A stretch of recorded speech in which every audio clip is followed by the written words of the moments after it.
Goeiemôre Radio Fynbos luisteraars. Dit is maandagoggend en ons luister na die woord van die Here wat kom uit 1 Samuel 17 vers 34. En daarop sê Dawid aan Saul: "U dienaar het vir sy vader die kleinvee opgepas, en as daar 'n leeu of 'n beer kom en van die kleinvee uit die trop uit wegdra, dan het ek agter hom aangegaan en ek het hom verslaan en ek het dit uit sy bek uitgeruk. En as hy my dan aangeval het ek hom aan die baard gegryp en hom verslaan en hom ook doodgemaak." Nou, ek en jy weet dat Dawid baie jonk was hier, toe hy vir Saul hierdie antwoord gegee het. Toe Saul vir hom gesê het, hy is te jonk en hy kan nie teen die reus Goliat veg wat 'n bedrewe vegter is nie. Maar Dawid het vir Saul gesê, dat hy al voorheen met vyande te doen gehad het, wat hy verslaan het. Hy het vir Saul vertel, hoe hy sy pa se skape oppas, en hoe daar soms 'n beer kom, en van die kudde aanval, en dit wegdra, en hoe hy dan agter hierdie beer aangaan, en hom verslaan.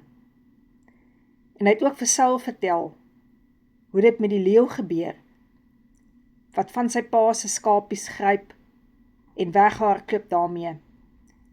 En dan sit hy hierdie leeu agterna. En as hy die leeu gekry het, dan skeer hy hierdie leeu se bek oop, en hy haal dan sy pa se skape, wat hy moes opgepas het, uit hierdie leeu se bek uit. En dit was hierdie tye, waar Dawid as skaapwagter getrou was, om sy pa se skape op te pas, wat hom gereed gemaak het, om koning te word, oor Juda, en ook oor Israel. Dit is daar, by daardie kudde, waar hy getrou was, en nie net sommer opgegee het, as die leeu en die beer ingekom het, om die skape te kom verskeer, en net gesê het, ag nee wat, hy gaan nie sy lewe waag nie. Nee, hy het daar geleer, wat het is, om alreeds die vyand te veg.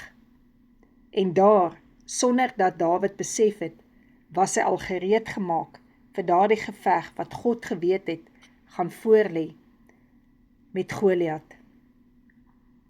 Nou hierdie was geleenthede, wat hy gekry het, geleenthede wat oor sy pad gekom het, wat hom gereed gemaak het.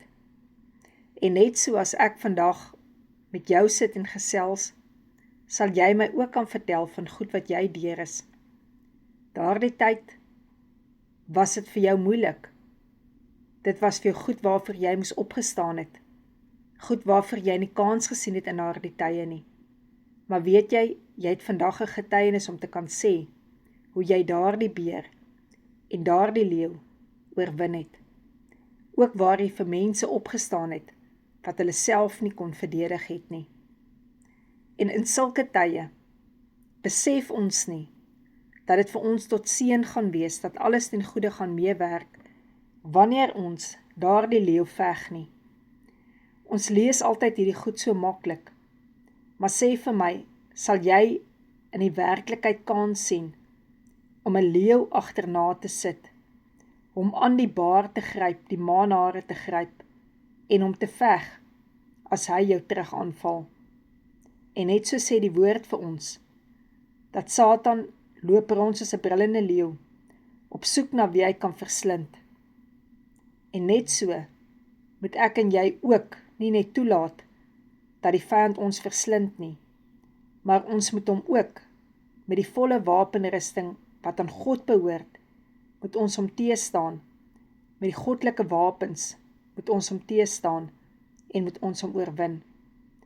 Ons moet daar die skild hoog optel van geloof, wanneer hy ons aanval, sodat hy ons nie kan raak byt nie. En dan moet ons die swaard vat, die swaard van die gees van God se woord, en ons moet hom deurboor. Ons moet hom oorwin. Dit is daar wat Dawid geleer het, om nie net die leeu weg te jaag nie, maar om die leeu ook dood te maak. En dit is daar, toe Goliat geval het, wat Dawid nie geskroom het om Goliat se swaard te vat en sy kop af te sny, om seker te maak dat hierdie reus dood is nie. Niks wat met ons gebeur maar net verniet nie. Ons moet toelaat dat die Heilige Gees ons oë salf in tye wanneer ons God se woord lees, om te kan sien dat God se woord vir ons die antwoorde is, die tweesnydende swaard is, wat skeiding bring tussen wat in ons siel aangaan en ons gees aangaan, dat ons nie net leef uit siel uit nie, maar meer uit gees uit wat God ons leer. En dat ons daar sien dat dit skeiding bring tussen murg en been. Dat ons daar besef, dit is die God se woord waar hy van genesing praat, hoe ons genees kan wees, wat ons eie moet maak. Dis God se woord, daar die tweesnydende swaard, wat die gedagtes kan onderskei van ons wat werklik aangaan, of ons werklik kan sien, om hierdie leeu agterna te sit, en om nie net te verslaan nie, maar om ook dood te maak met die woord van God. Here Jesus, baie dankie vir u bloed wat vir ons gevloei het, die bloed van oorwinning, die bloed wat ons vandag kan drink, om deel te kan hê aan u oorwinning. Here, waar u die vyand uitgekleed en uitgelewer het en 'n triomftog meegevoer het, Satan en elke mag van hom. Here, dat ons weet, ons kan hom oorwin. Here, as hy kom met soveel leuns, dat ons die beker van danksegging sal optel teen hom, die beker wat wys, Here, ons is meer as 'n oorwinnaar in Christus Jesus. Here, baie dankie ook vir u liggaam, wat vir my gebreek is. Here, om my gesond te kan maak, daar waar ek dalk gewond kon gewees het, Here, in die verlede. En Here Jesus, dat ek heel kan word, en dat ek kan opstaan, en dat ek kan weet, Here, ek is vir meer geroep, as wat ek net dink, ek moet elke keer op vlug slaan. Ek is geroep, om meer as 'n oorwinnaar te wees, in Christus Jesus. Here, dat ek ook die getuienis kan wees, vir soveel in my lewe, wat dink, ek kan dit nie doen nie, om te kan sê, dit is my getuienis, dit is my woord, deur die bloed van Jesus, en deur sy liggaam, het ek oorwin. Amen.